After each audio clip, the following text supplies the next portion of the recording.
صرف او صرف دغه یوې درختې څخه خوراک مه کوئ و دغه یوې درختې ته مه ورژندې کیږئ. فتکونه من الظالمین که د دغه درختې څخه تاسې خوراک شروع کړئ تاسې به د ظالمانو څخه سئ. الله سبحانه وتعالى حضرت آدم او حضرت حوا علیهما الصلاة والسلام دواړو ته الحمد لله رب العالمين والصلاة والسلام على أشرف الأنبياء والمرسلين أما بعد. السلام عليكم ورحمة الله وبركاته. قدرمنو لیدونکو او اوریدونکو نن موږ د حضرت آدم علیه الصلاة والسلام او د هغه د میرمنې حضرت حوا علیها الصلاة والسلام قصه کوو چې الله سبحانه وتعالی په سورة الاعراف کې بیان کړې ده. الله سبحانه وتعالی فرمای ای انسانانو ولقد خلقناکم بلا شک ما تاسې پیدا کړاست ثم صورناکم بیا ما تاسې ته صورتونه او جسمونه درکړه ما ستاسې اول پلار حضرت آدم علیه الصلاة والسلام جوړ کړي هغه مې پیدا کړي هغه ته مې شایسته صورت شایسته جسم او شایسته رنګ ورکړي بیا مې ثم قلنا للملائکة اسجدوا لآدم بیا موږ ملایکو ته امر وکړي چې ای ملایکو تاسې ټولې و حضرت آدم ته سجده وکړي. فسجدوا ټولو ملایکو و حضرت آدم علیه الصلاة والسلام ته سجده وکړه الا ابلیس لم یکن من الساجدین یوازې شیطان د سجده کوونکو څخه نسو هغه و حضرت آدم علیه الصلاة والسلام ته سجده ونه کړه. الله سبحانه وتعالی د ابلیس او شیطان څخه پوښتنه وکړه ای شیطانه ما منعك الا تسجد اذ امرتك ته کومې خبرې منع کړلې چې تا و حضرت آدم ته سجده ونه کړه کله چې ما تا ته امر وکړي تا ولې په څه وجه باندې و حضرت آدم علیه الصلاة والسلام ته سجده ونه کړه ما تا ته امر وکړي تا زما د امر تمثیل ولې نه وکړي تا زما امر ولې نه ومنئ. شیطان الله سبحانه وتعالی ته وویل ای پروردګاره انا خیر منه زه در دغه آدم بالا یم زه در دغه حضرت آدم خیر او بهتر یم خلقتنی من نار زه دې د اور څخه پیدا کړی یم وخلقته من طین او زه دی دې د خاورو څخه پیدا کړی دی اور در خاورو بالا دی زه در انسان در حضرت آدم بهتر یم ځکه ما و حضرت آدم علیه الصلاة والسلام ته سجده ونه کړه. الله سبحانه وتعالی شیطان ته وویل فهبط منها ای شیطانه ته زما د جنتو څخه زما د اسمانو څخه شوسه فما يكون لك ان تتكبر فيها ستا لپاره نسته چې ته په اسمانو کې کبر او لویي وکړې فخرج انك من الصاغرین ته زما د اسمانو څخه ووځه ته زما د اسمانو څخه خارج څه بېله شکه ته له ذلیلو څه یې ته به ډېر ذلیله او بې عزته یې. شیطان الله سبحانه وتعالی ته وویل ای پروردګاره انظرني الى یوم یبعثون ته ما ته چانس راکه ته ما ته وخت راکه در څو چې دغه انسانان ته دوهم وار راپورته کوې یعنې ته ما ته در قیامته پورې وخت راکه. الله سبحانه وتعالی و شیطان ته وویل انک من المنظرین ای شیطانه بېله شکه ما تا ته وخت درکړي ته له هغه خلکو څه ته له هغه څه چاته چې وخت او چانس ورکول سوی دی. شیطان الله سبحانه وتعالی ته وویل ای پروردګاره فبما اغویتنی دا چې تا زه د حضرت آدم سجدې نه کولو په وجه ګمراه کړم دا چې ما حضرت آدم ته سجده ونه کړه او د ده په خاطر زه ګمراه سوم لاقعدن لهم صراطک المستقیم زه به خامخا دوی ته پر سیده لاره کښېنمه او دوی به ټول له ایمانه څه اړوم او دوی به ټول دوکه کوم او دوی به ټول ستا څه اړوم دوی به زه پر بله خوا بیایم. ثم لآتینهم ای پروردګاره زه به دغه انسانانو ته راځم من بین ایدیهم د مخ د خوا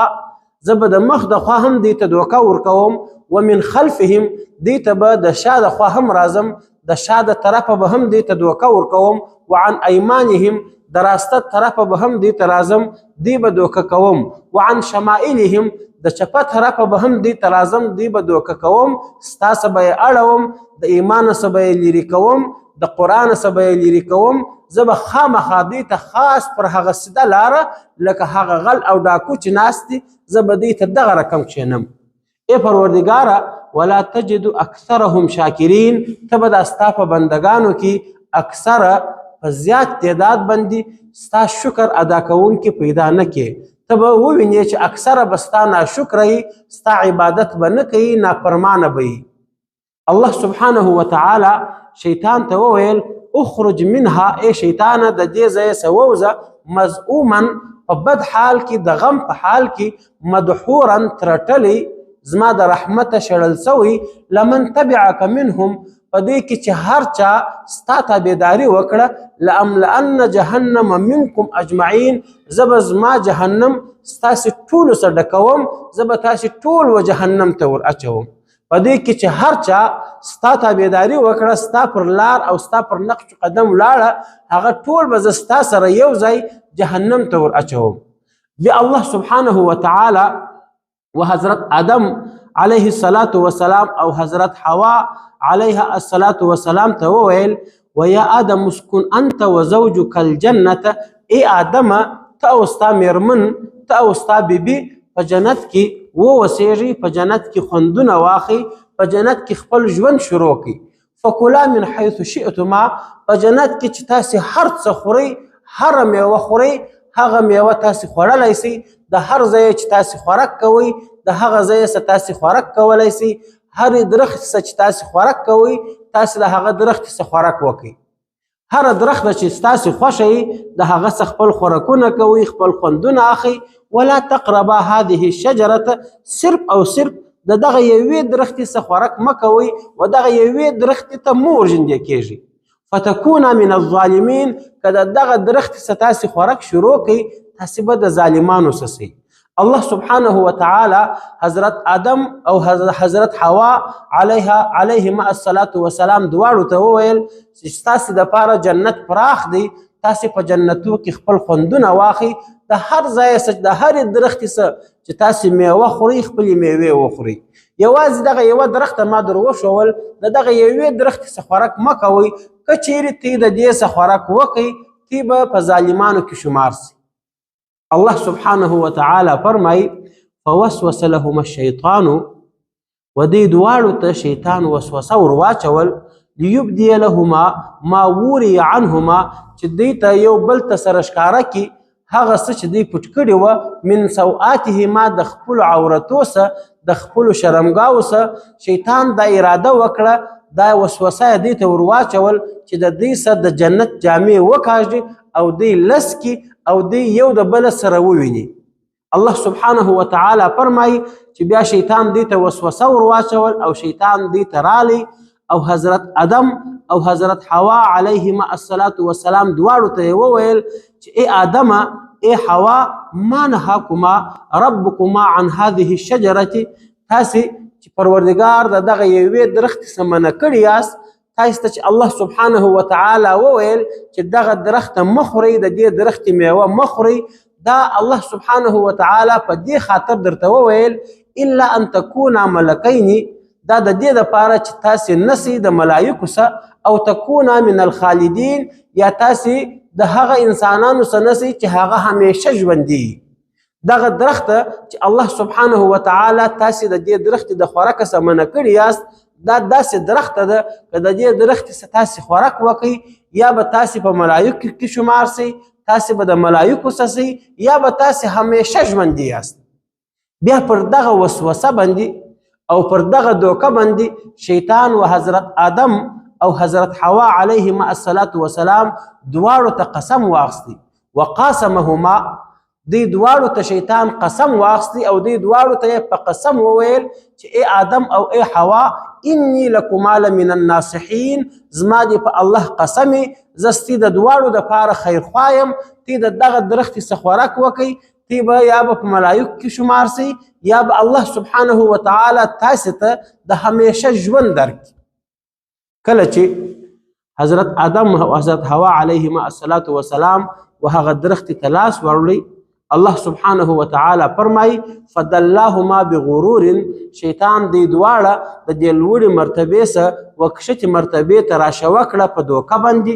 شیطان دی دواړه د جنت څخه ومځکې ته راشوه کړه په دوکه باندې. فلما ذاق الشجرة کله چې دوی دوه د هغه درختې څخه خوراک وکړي بدت لهما سوآتهما د دې دواړو څخه جنتي جامې وختلې،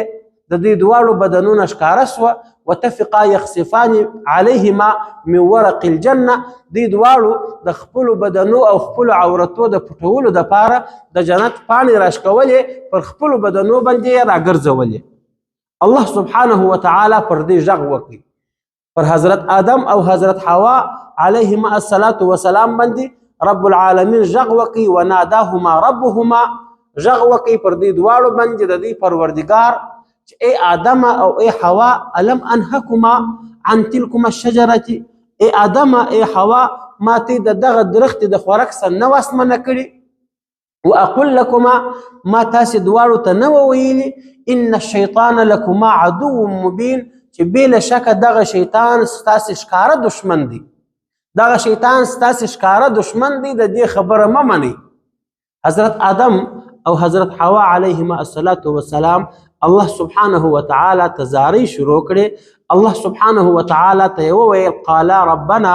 دې دواړو وویل ای زموږ خدایه ظلمنا انفسنا موږ پر خپلو ځانو ظلم وکړي وان لم تغفر لنا وترحمنا ای لویه خدایه که ته موږ ته بخښنه ونه کړي او پر موږ رحم ونه کړي لنکونن من الخاسرین موږ به په هغه خلکو کې راسو کم خلک چې ډېر تاوانیان دي. الله سبحانه وتعالى ودې ته امر وکړي اهبطو ای آدم او ای حوا تاسې د جنت څخه شوسئ، ای حوا ای آدم ای شیطانه الله سبحانه وتعالى دې ټولو ته امر وکړي اهبطو تاسې لاندې مځکې ته شوسئ، بعضکم لبعض عدو تاسې به یو د بل سره دشمنان یاست، شیطان به د انسانانو دشمني، ولکم فی الارض مستقر ستاسې د اوسېدو ځای به مځکه وي، ومتاع هلته به ستاسې د ګټې سامانونه پراته وي الى حین در یو وخت پورې چې تاسې ته مرګ راځي. بیا الله سبحانه وتعالى دې ته وویل قال فیها تحیون تاسې به په دغه مځکه کې ژوند کوئ، وفیها تموتون او په دغه مځکه کې به تاسې ته مرګ راځي، ومنها تخرجون او د همدغه مځکې څخه به زه تاسې دوهم وار راپورته کوم. دا و د حضرت آدم او حضرت حوا علیهما الصلاة والسلام قصه چې الله سبحانه وتعالی دوی پیدا کړه، بیا یې جنت ته داخل کړه او بیا په جنت کې شیطان دوی ته وسوسه ور واچول او دوی یې دوکه کړه او دوی د هغه منع سوي درختې څخه خوراک وکړي. الله سبحانه وتعالی د دې دواړو څخه جنتي جامې وکښلې او دې دواړه یې مځکې ته راشوه کړه او بیا د حضرت آدم او حضرت حوا علیهما الصلاة والسلام څخه د انسانانو نسل شروع سو تر نن ورځې پورې، بیا تر الی یوم القیامه پورې به د انسانانو دغه ترتیب رواني. شیطان به د انسانانو دشمني، شیطان الله سبحانه وتعالی ته دا قسم واخیستی چې لویه خدایه زه به ستا بندګانو ته پر سیده لاره باندې ناست یم او زه به د هرې خوا څخه دوکه کوم. قرآن کې مفسرینو لیکلي دي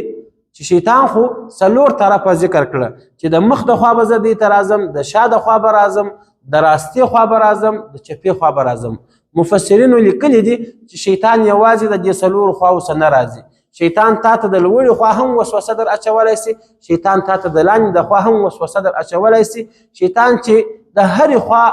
تا دوکه کولی سي، تا دوکه کوي، ستا څه ایمان وړي، تا د دې دنیا څخه بې ایمانه بیایي. الله سبحانه وتعالی دې موږ ته توفیق راکړي چې موږ د شیطان سره مقابله وکړو او موږ د شیطان په خبرو دوکه نسو او موږ د رحمان خدای خبرې واورو او موږ د قرآن خبرې واورو، بیا پر هغه خبرو عمل وکړو. دا و قصه د حضرت آدم علیه الصلاة والسلام چې الله سبحانه وتعالی په سورة الاعراف کې بیان کړې وه. واخر دعوانا ان الحمد لله رب العالمین.